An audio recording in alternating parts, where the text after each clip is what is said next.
Telangana press మిత్రులందరికీ హృదయపూర్వకంగా నమస్కారాలు తెలియజేస్తా ఉన్నాము. తెలంగాణ జాగృతి జనంబాట కార్యక్రమంలో భాగంగా మరి అన్ని జిల్లాలకు తిరుగుతూ ఇవాళ మెదక్ జిల్లాకు నిన్న రావడం జరిగింది. మెదక్ జిల్లాలో మరి మా పర్యటన ప్రారంభం అవడమే నవంబర్ 14వ తారీఖు కాబట్టి రండి వరలక్ష్మక్క, ఇస్మాయిల్ అన్న రండి తొందరగా, ఇటు ఒక చేరి రండి ఇస్మాయిల్.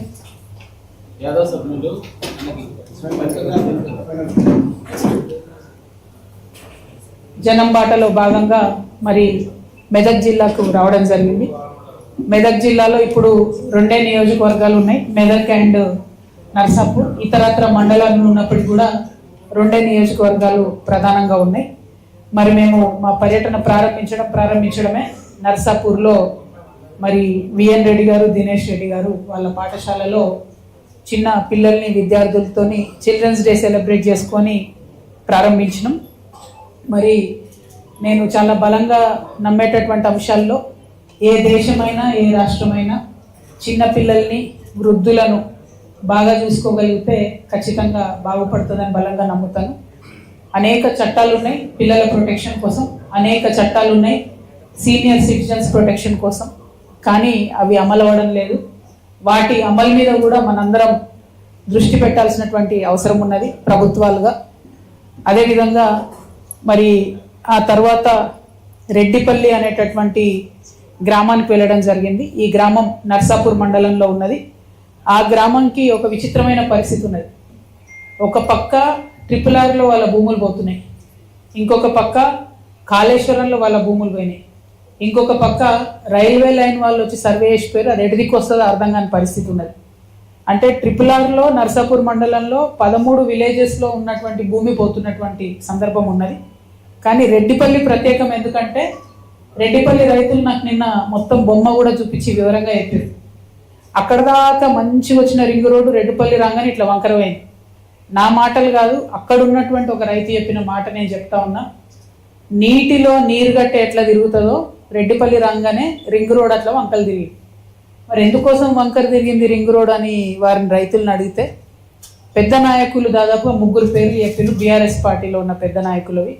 వారికి ఉన్నటువంటి ఫామ్ హౌస్లు, వారికి ఉన్నటువంటి భూములను కాపాడుకోవడానికి అలైన్మెంట్ మార్చిండ్రు. తద్వారా చిన్న రైతులు దాదాపు 56 మంది రైతులకు వాళ్ళది 59 ఎకరాలు పోతుంది. అంటే 56 మంది రైతులు 59 ఎకరాలు అంటే అందరికీ కూడా ఎకరం కన్నా తక్కువనో, ఎవరో ఒకరికి ఉంటే 2 ఎకరాలు, అర్ధెకరం, పావెకరం అట్లా ఉన్న రైతులది 56 మంది రైతులది 59 ఎకరాలు రింగ్ రోడ్ కోసం తీసుకుంటున్నారు. మరి పెద్దవాళ్ళు ఎవరు అని అంటే ఒక దగ్గరనేమో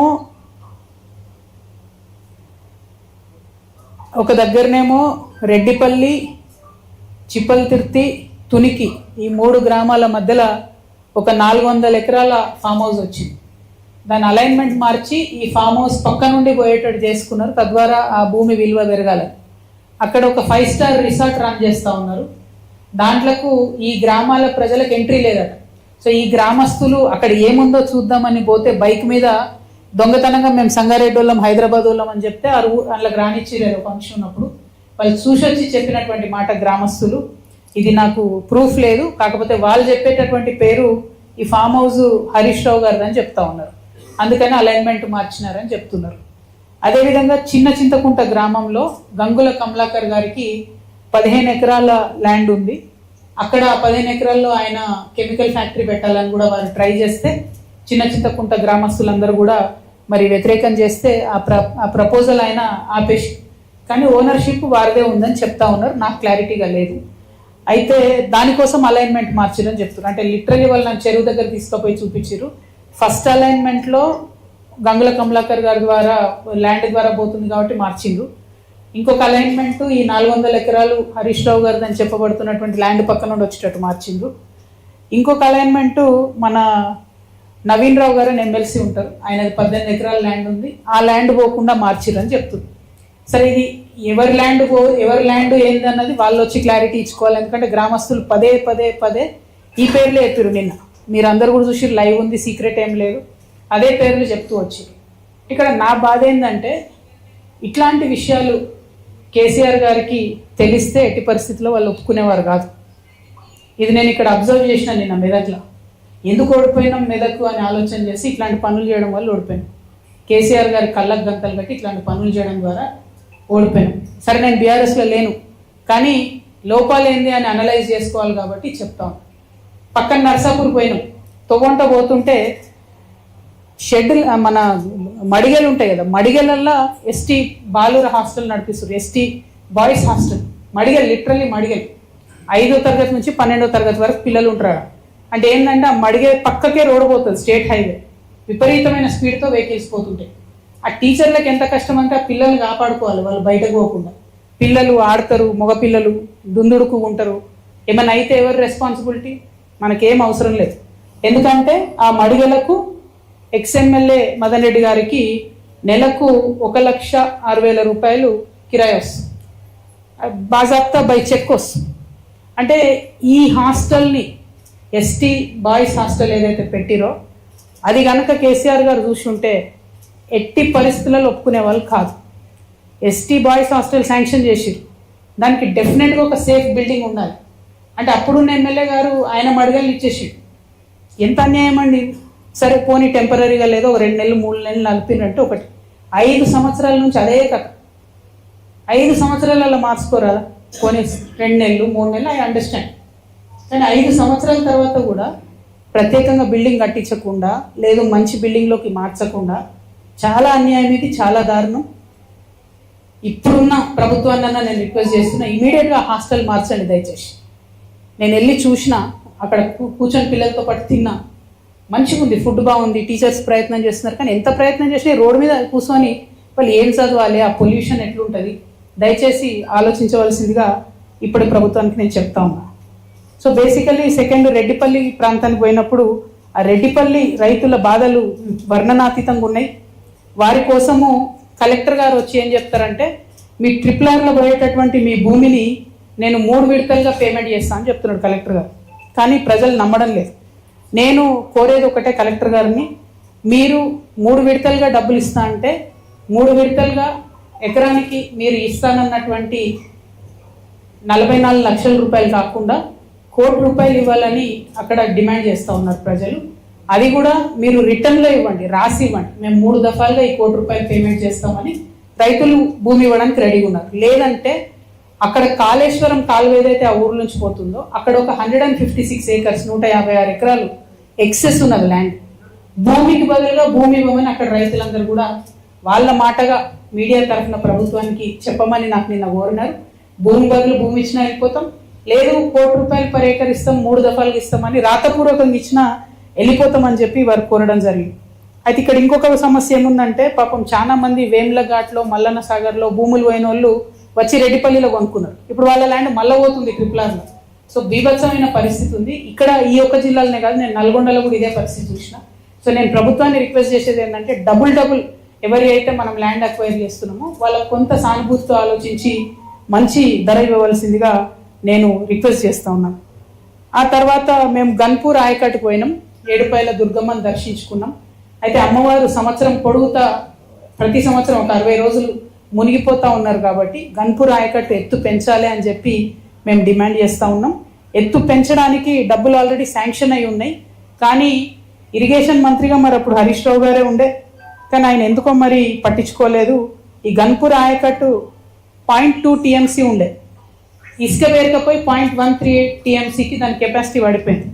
సో తర్వాత డెసిషన్ జరిగింది 0.3 TMCకి కెపాసిటీ పెంచాలని చెప్పి 43 కోట్ల రూపాయలు 2016లో మంజూరు చేసి, కానీ 2024 వరకు కూడా ఖర్చు పెట్టింది ఎంత అంటే 18 కోట్లు. మరి మీరే ఇరిగేషన్ మినిస్టర్గా ఉన్నారు హరీష్ రావు గారే, ఆయనే ఫైనాన్స్ మినిస్టర్గా ఉన్నారు. మెదక్ అంటేనే హరీష్ రావు, హరీష్ రావు అంటేనే మెదక్ అని చెప్పినటువంటి పరిస్థితి. ఎందుకు మరి ఇంత జాప్యం జరిగిందన్నది తప్పకుండా ప్రజలకు చెప్పాల్సినటువంటి అవసరం ఉంది. అదేవిధంగా 1.72 అడుగుల ఎత్తు పెంచితే పాపన్నపేట మండలంలో నాగ్సాన్పల్లి, షేరిపల్లి, కోడపాక, గాజులగూడెంలో భూములు పోతా ఉన్నాయి. కొల్చారం మండలంలో చిన్న గన్పూర్ సంగాయిపేటలో కూడా భూములు పోతా ఉన్నాయి. అయితే భూములు అక్వైర్ చేసుకోవడానికి 13 కోట్లు కావాల్సి ఉంటే కేవలం 5 కోట్లు రిలీజ్ చేసి. అయితే ఇక్కడ మెదక్లో నేను ఒక పెక్యులర్ సిచ్యువేషన్ అబ్జర్వ్ చేసిన, వేరే జిల్లాలో లేనటువంటిది. మొదలుపెట్టిండ్రు 3 ప్యాకేజీలు కాళేశ్వరం 17, 18, 19. అవసరమైన డబ్బు ఎంత అంటే 2,562 కోట్లు. కానీ ఇచ్చింది ఎంత? 991 కోట్లు. అంటే 1/3 డబ్బులు వచ్చినాయి దీనికి. దాంతో నిన్న పోయిన చోటల్లా రైతులు ఏం చెప్తున్నారంటే, వచ్చిర్రు మా భూములు తీసుకున్నారు, తవ్విండ్రు, వదిలేసిండ్రు, ఇటు నా నీళ్ళు వస్తలేవు, అటు ఆ భూములు సాగు చేసుకునే పరిస్థితి లేదు, ఇదెక్కడి బాధ అంటున్నారు. మరి ఇది ఇట్లా ఎందుకు జరిగింది? నేనైతే నిజామాబాద్ దాటి ఎప్పుడు బయటికి రాలేదు ఈ 10 ఏళ్లలో. మెదక్లో బీభత్సమైనటువంటి అభివృద్ధి జరిగి ఉంటుంది, మరి చాలా పెద్ద నాయకులు ఉన్నారు కదా అని అనుకున్నా. చాలా దారుణమైనటువంటి పరిస్థితులు ఇక్కడ చూస్తూ ఉన్నాం. ఈ పరిస్థితులు మారాలి. ఇప్పుడున్నటువంటి ప్రభుత్వం అన్నా వీరిని పట్టించుకోవాలని చెప్పి నేను చాలా సీరియస్గా డిమాండ్ చేస్తూ ఉన్నాం. అదేవిధంగా ఆ తర్వాత మేము మెదక్ చర్చ్కి వచ్చినాం. చర్చ్లో చాలా అద్భుతంగా పెద్దలంతా ప్రార్థన చేసి దీవించి పంపించినారు. ఆ చర్చ్ కోసం ప్రభుత్వం ఇచ్చినటువంటి హామీలు ఏవైతే ఉన్నాయో మొన్న 100 సంవత్సరాలు నిండినప్పుడు ఆ హామీలు త్వరితగతిన పూర్తి చేయాలని చెప్పి నేను కోరుతా ఉన్నాను. అదేవిధంగా ఆ తర్వాత డబుల్ బెడ్రూమ్ రూమ్స్ ఇల్లు పిల్లి కొట్టాల దగ్గరికి పోయినాం మేము. కేసీఆర్ గారు పెద్దలు ఉన్నప్పుడు వారి హయాంలో కట్టించారు. అయితే ఇప్పుడు వచ్చిన ప్రభుత్వము వాళ్ళు అక్కడ డబుల్ బెడ్రూమ్ ఇంట్లో ఆక్యుపెంట్స్ అందరూ కూడా కేసీఆర్ కాలనీ అని పేరు పెట్టుకున్నారు. దాన్ని తీసేసి బాబా కాలనీ అని పెడుతుర్రట ఇప్పుడున్నటువంటి ప్రభుత్వం. ఆ పేరు అలాగే ఉంచాలి కేసీఆర్ కాలనీ అని చెప్పి ప్రజలు డిమాండ్ చేసినారు. ప్రజల డిమాండే నా డిమాండ్ కాబట్టి మరి పని ఎవరికి వేస్తే పేరు వాళ్ళకి రావాలి. పెద్దవారు కేసీఆర్ గారి పేరు ఉంటేనే బాగుంటుందని చెప్పి నేను భావిస్తున్నాను. దాంతోపాటు ఒక్క రోడ్డు కూడా మంచిగా లేదు. మంచినీళ్ళ కనెక్షన్ ఇచ్చిండ్రు, డ్రైనేజ్ కనెక్షన్ ఇచ్చారు, కానీ రోడ్స్ బాగలేవు, శ్మశాన వాటిక లేదు, గుడి లేదు, చర్చ్ లేదు, మసీదు లేదు. మాకు ఆనాడు పెద్దలు కేసీఆర్ గారు ఏం చెప్పారంటే, మీరు ఎక్కడ డబుల్ బెడ్రూమ్ కాలనీ కట్టించినా కూడా ఖచ్చితంగా శ్మశాన వాటిక ఉండాలి, ఖచ్చితంగా గుళ్ళు ఉండాలి, చర్చ్ ఉండాలి, మసీదు ఉండాలి అని చెప్పింది. కానీ అది ఎటువంటి ఫెసిలిటీ కూడా లేకుండా అక్కడ డబుల్ బెడ్రూమ్స్ ఉన్నాయి. ఇంకొకటి ఏంటంటే అక్కడ వాళ్ళు కంప్లైంట్ చేసేటి అనర్హులకు ఇచ్చిరు కాబట్టి సంవత్సరం పొడవునా తాళాలు వేసి పెట్టుకుంటున్నారు. ఎవరికైతే అర్హత లేకుండా డబుల్ బెడ్రూమ్స్ పొందినరో వాటిని తీసి నిజమైన పేదవారికి ఇవ్వాలనేటటువంటి డిమాండ్ కూడా వచ్చింది. మరి అది ఎంతవరకు వాస్తవం అన్నది నేను చెప్పలేను, ఎందుకంటే అప్పుడు ఏం జరిగిందో నాకు తెలియదు. అదే దగ్గర చాలా మంది ఉద్యమకారులు వచ్చి మమ్మల్ని అడిగిండ్రు. మరి ఇక్కడ పద్మదేవేందర్ రెడ్డి గారు ఉండే, ఆమె ఎప్పుడు కూడా ఉద్యమకారులను పట్టించుకోలేదు, డబుల్ బెడ్రూమ్ ఇల్లు ఇవ్వలేదని చెప్పి వాళ్ళు పదే చెప్పిండ్రు. మరి ఆ విషయం నిజమైతే పద్మక్క గారు కూడా ఆలోచించుకోవాలి ఏం జరిగింది ఏంది అన్నది. అదేవిధంగా మన వడ్డెర కాలనీకి పోయినాం మేము. తర్వాత నాగసాన్పల్లికి, అక్కడ ఎంత ఘోరం ఉందంటే అప్పుడెప్పుడో పెద్దలు నారాయణ రెడ్డి గారు అని, శశిధర్ రెడ్డి అన్న పేరు, వాళ్ళ ఫాదర్ పేరు నారాయణ రెడ్డి సార్, అదే మాజీ ఎమ్మెల్యే నారాయణ రెడ్డి గారు ఉన్నప్పుడే నాగసాన్పల్లిలో పాపం వడ్డెర వాళ్ళకు ఒక 32 కుటుంబాలకు భూములు ఇచ్చిండ్రు. ఆ తర్వాత ఇప్పటిదాకా కూడా ఎటువంటి ఫెసిలిటీ వాళ్ళకి లేదు. వాళ్ళకు పాపం ఫైనాన్షియల్ పొజిషన్ లేదు, ఫ్లాట్ ఉన్న ఇల్లు కట్టుకోలేని పరిస్థితి 30 ఏళ్ళ నుంచి. అయితే వారానికి ఒక్కసారి మిషన్ భగీరథ నీళ్ళు వస్తుంది. చాలా అంటే చాలా ఘోరంగా ఉంది చూడడానికి. లిటరలీ వాళ్ళు మైగ్రెంట్ లేబర్ బతికినట్టు బతుకుతున్నారు. ఇప్పుడు కూడా వరకులు కప్పుకొనే ఉన్నారు. వారి కోసం ప్రయత్నం చేయవలసిందిగా నేను ప్రభుత్వాన్ని కోరుతా ఉన్నా. వాళ్ళకి ల్యాండ్ ఉంది, వాళ్ళు చాలా పేద స్థితిలో ఉన్నారు కాబట్టి తక్షణం అందరికి కూడా ఇందిరమ్మ ఇల్లు మంజూరు చేయాలని ప్రభుత్వాన్ని నేను డిమాండ్ చేస్తున్నా. ప్రభుత్వానికి మేము 13 ఫిబ్రవరి వరకు గడువు ఇస్తా ఉన్నాం. ఎందుకు 13 ఫిబ్రవరి అంటే అప్పటి లోపల మా జాగృతి జనంబాట కార్యక్రమం అయిపోతుంది. 13 ఫిబ్రవరి లోపల ప్రభుత్వం ఆ 32 మందికి ఇందిరమ్మ ఇండ్లు మంజూరు చేయాలి.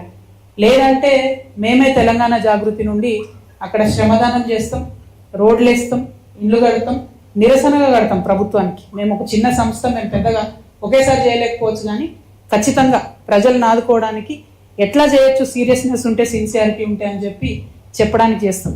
నిన్ననే అక్కడికి పోయినాం. అక్కడ చిన్న పిల్లలు ఉన్నారు, వాళ్ళంతా కూడా పాములు తేళ్ళు ఉన్నాయంటే పొద్దున్నే మా రమేష్ గౌడ్ గారు, మెదక్ నాయకులు, మా మారన్న గారు, వీళ్ళందరూ కలిసి, మా తమ్ముడు చంద్రశేఖర్ గారు, వీళ్ళందరూ కలిసి పొద్దున్నే అక్కడ మొత్తం జేసీబీని తీసుకుపోయి బ్లేడ్ కొట్టించి మొత్తం క్లియర్ చేసారు ఇప్పుడు అక్కడ.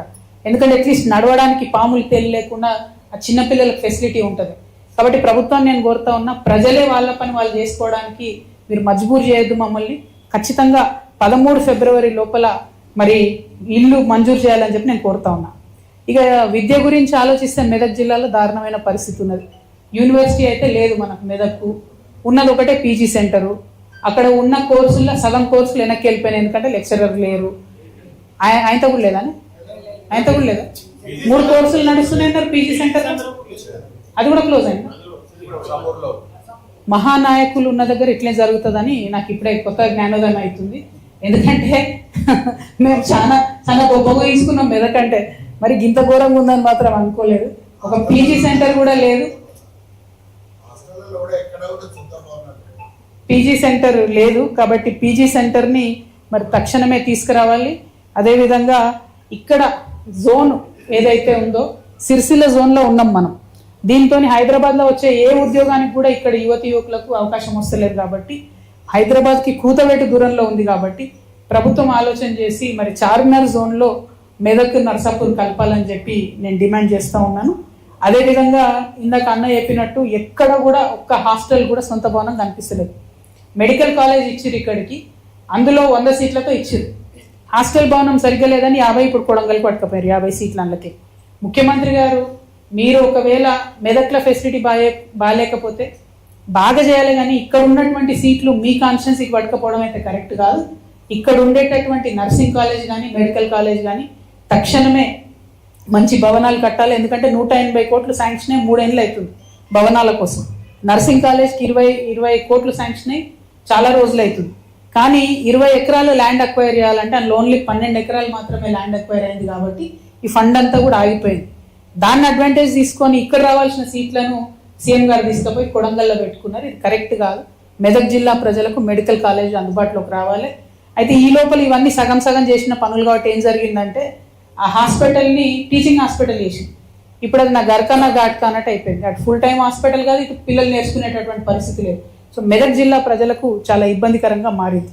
అదేవిధంగా ఉపాధి అవకాశాలు చూసుకున్నట్టయితే చిన్న పెద్ద ఒక 300-400 కంపెనీలు ఉన్నప్పటికీ కూడా మెయిన్ చెరుకు ఫ్యాక్టరీ మూతపడ్డది. కాబట్టి పెద్దగా అవకాశాలు లేకుండా పోయినాయి ఉపాధి అవకాశాలు అని చెప్పి ఇక్కడ ప్రజలు భావిస్తూ ఉన్నారు. నిన్న మెదక్ పట్టణంలో నాకు బతుకమ్మలు బోనాలతో వెల్కమ్ చెప్పడానికి వచ్చిన ఆడపిల్లలు, ఒక ఆడపిల్ల నా దగ్గరకు వచ్చి, నాకు అడ్వాంటేజ్ ఉంటుంది, ఆడపిల్లలందరూ నా దగ్గరకు వచ్చి హత్తుకొని మాట్లాడుతుంటారు. పాప మా అమ్మాయి వచ్చి నాకు సీక్రెట్గా చెవులు చెప్తుంది, అక్క మేము 200 మంది ఉన్నాము, కుట్టు పని నేర్చుకున్నాము, ఏదైనా చిన్న కంపెనీ పెట్టేవా ప్లీజ్ అని నన్ను అడుగుతున్నాను.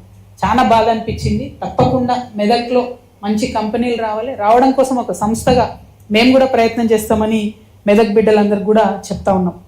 అదేవిధంగా ఇక వ్యవసాయానికి సంబంధించి ఇందాక మాట్లాడుకున్నట్టు కాళేశ్వరంలో 150,000 ఎకరాలు ఇక్కడ సాగు కావాలి. కానీ ఒక్క చుక్క కూడా కొత్తగా నీరు రాలే. నిజాం హయాంలో కట్టినటువంటి 1905లో కట్టినటువంటి గన్పూర్ ఆయకట్టు వచ్చే నీళ్ళే ఇప్పటి వరకు కూడా మనకు దిక్కు.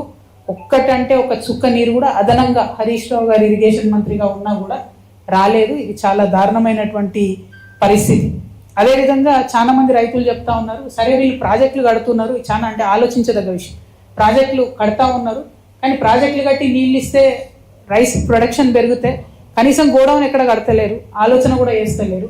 మళ్ళీ మేము ధాన్యం అంతా ఎండపోసుకోవాలి, ఎండపోసే పరిస్థితి లేదు, వాన కొడితే మొత్తం మునిగిపోయే పరిస్థితి ఉందని చెప్పి చెప్తా ఉన్నారు. కాబట్టి మరి దానికి సంబంధించి కూడా ఆలోచన చేయాలని చెప్పి నేను డిమాండ్ చేస్తూ ఉన్నా. ఇక మనకు 4 మున్సిపాలిటీస్ ఉన్నాయి, మెదక్, రామాయణపేట, నర్సంపేట, నర్సాపూర్, అట్లానే తూప్రాను. కేసీఆర్ గారు ఇదివరకు మెదక్కు 50 కోట్లు, మిగతా 3 మున్సిపాలిటీలకు 25 కోట్లు ఇస్తామని చెప్పి ప్రకటించారు. మరి వచ్చినాయో రాలేదో నాకు తెలియదు, కానీ మొన్న రామాయణపేట వరదలలో మునిగిపోతే మాత్రం చాలా బాధ అనిపించింది. అక్కడి నుంచి రామాయణపేటలోని కదిలిస్తే వాళ్ళ దుఃఖం చెప్పవశం అయితే లేదు. రెవెన్యూ డివిజన్ కొట్లాడి తెచ్చుకున్నారు, ఇప్పుడు కాన్స్టిట్యున్సీ కావాలని అడుగుతున్నారు. కానీ రెవెన్యూ డివిజన్ వచ్చిందని కూడా ఆడ ఆర్డీఓ ఆఫీసే నడుస్తలేదు, మళ్ళీ ఆర్డీఓ ఆఫీస్ మొత్తం మెదక్లే నడిచే పరిస్థితి ఉన్నది. చాలా అంటే చాలా దారుణమైనటువంటి అడ్మినిస్ట్రేషన్ ఉంది. కొత్త జిల్లా అయినా, కొత్త మండలాలైనా, కొత్త రెవెన్యూ డివిజన్ అయినా 12 ఏళ్ళైనా ఫలితాలు మెదక్ జిల్లా ప్రజలకు దక్కకపోవడం మాత్రం కేవలం ఇది రాజకీయ నాయకులు, ఇక్కడ ఉండేటటువంటి నాయకులు చేసినటువంటి లోటే. ఈ విషయాలు నేను మళ్ళీ చెప్తున్నా, యాజ్ అ డాక్టర్ చెప్తలేను, యాజ్ అ క్యాడర్ చెప్తున్నా. కేసీఆర్ గారు ఈ విషయాలు తెలిస్తే మాత్రం ఎట్టి పరిస్థితిలో ఊరుకోరు. వారి కళ్ళకు గంతలు కట్టి వీళ్ళు ఇక్కడ అరాచకాలు చేసిండ్రు. దానివల్లనే దానివల్లనే ఇక్కడ మెదక్లో బీఆర్ఎస్ పార్టీ అధోగతి పాలైందని చెప్పి నేను చాలా బలంగా నమ్ముతా ఉన్నాను. అదేవిధంగా మెదక్ రామాయణపేట నేషనల్ హైవే దానికి సంబంధించి మంచిగా లేదు. మా ఎంపీ రఘునందన్ అన్న గారు దానికి బాధ్యత తీసుకోవాలని చెప్పి నేను కోరుతా ఉన్నాను.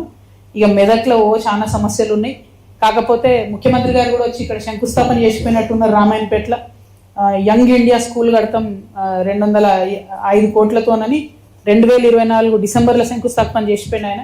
మీరు కూడా మర్చిపోయారు, మేము కూడా మర్చిపోయినాం, ప్రజలు కూడా మర్చిపోయినారు. కాబట్టి దాని మీద ముఖ్యమంత్రి గారు శ్రద్ధ పెట్టాలని చెప్పి నేను కోరుతా ఉన్నా.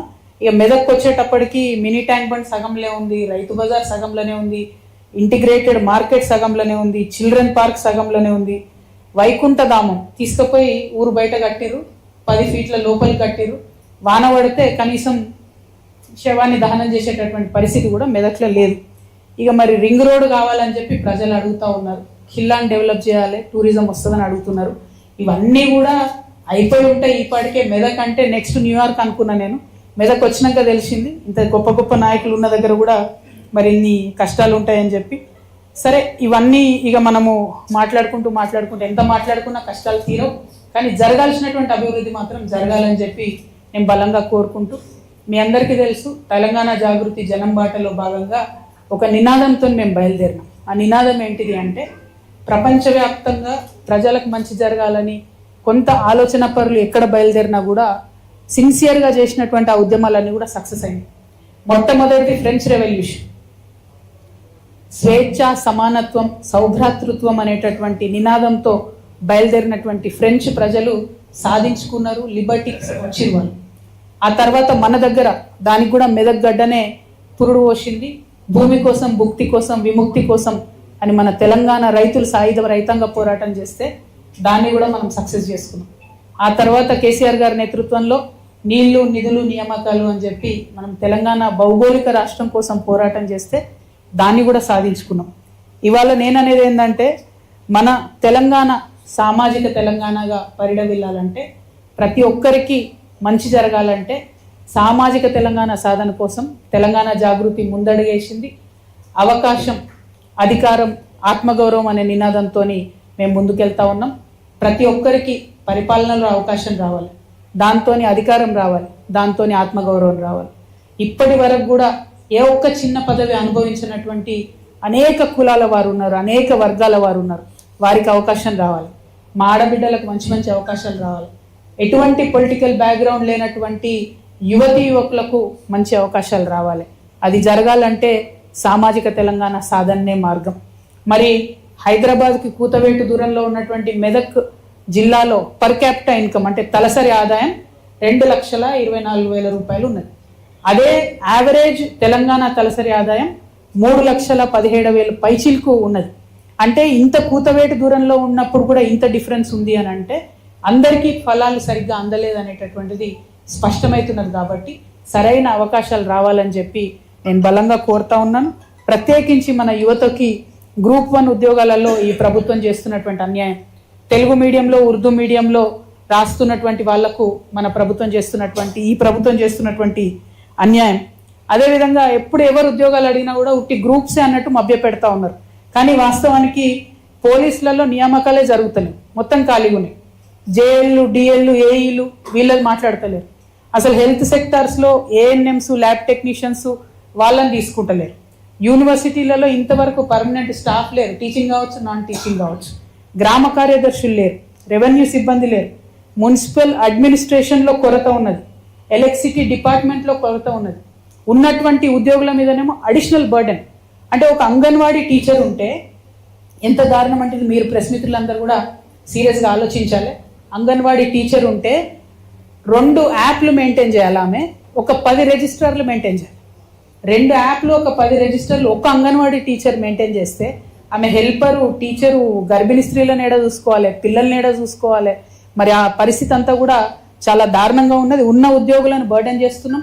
టీచర్ల పరిస్థితి కూడా అట్లే ఉంది. ఈ యాప్ నింపు, ఆ యాప్ నింపు, వాళ్ళని పాఠాలు అయితే చెప్పనిస్తలేము మనం, అవన్నీ చేస్తున్నాం. కొత్త నియామకాలు చేస్తలేము.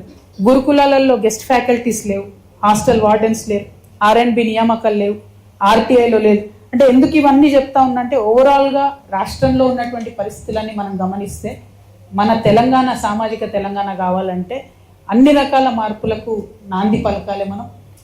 బీఆర్ఎస్ హయాంలో కొంత జరిగింది, కాంగ్రెస్ వచ్చినాక ఏమీ జరుగుతలేదు అనేటటువంటి భావన ప్రజల్లో ఉంది.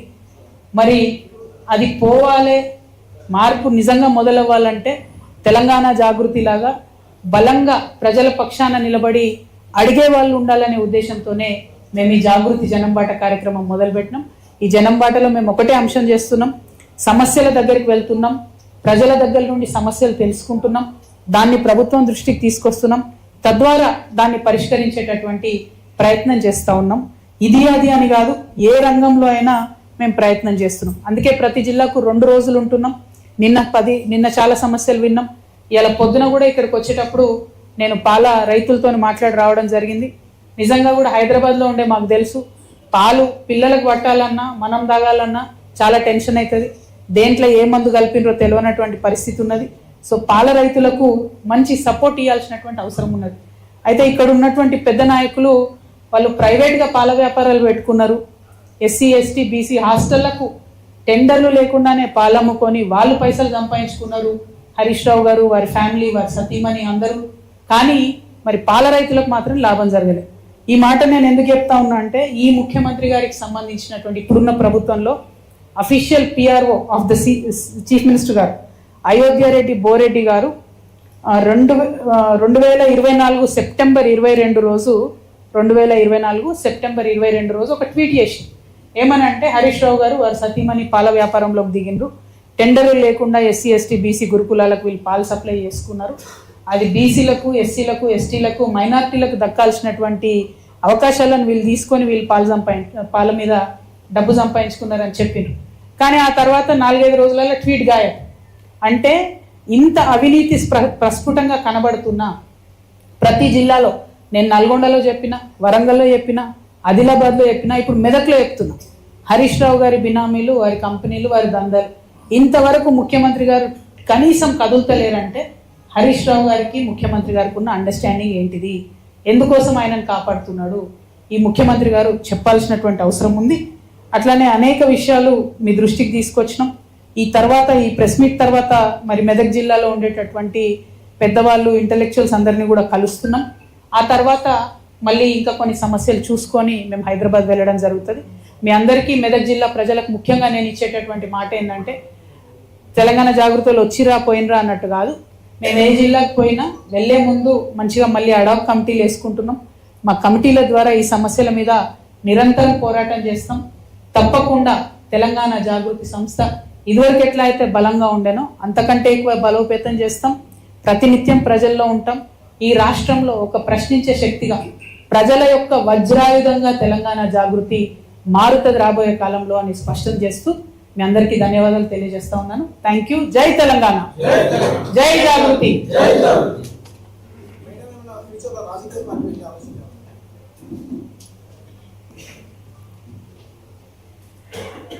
ఇప్పుడు రాజకీయ పార్టీ అనేటటువంటిది పక్కన పెడదాం బ్రదర్. నేనేమంటున్నా అంటే, నేను 20 సంవత్సరాలు ఒక రాజకీయ పార్టీ కోసం పనిచేసిన, బీఆర్ఎస్ పార్టీలో.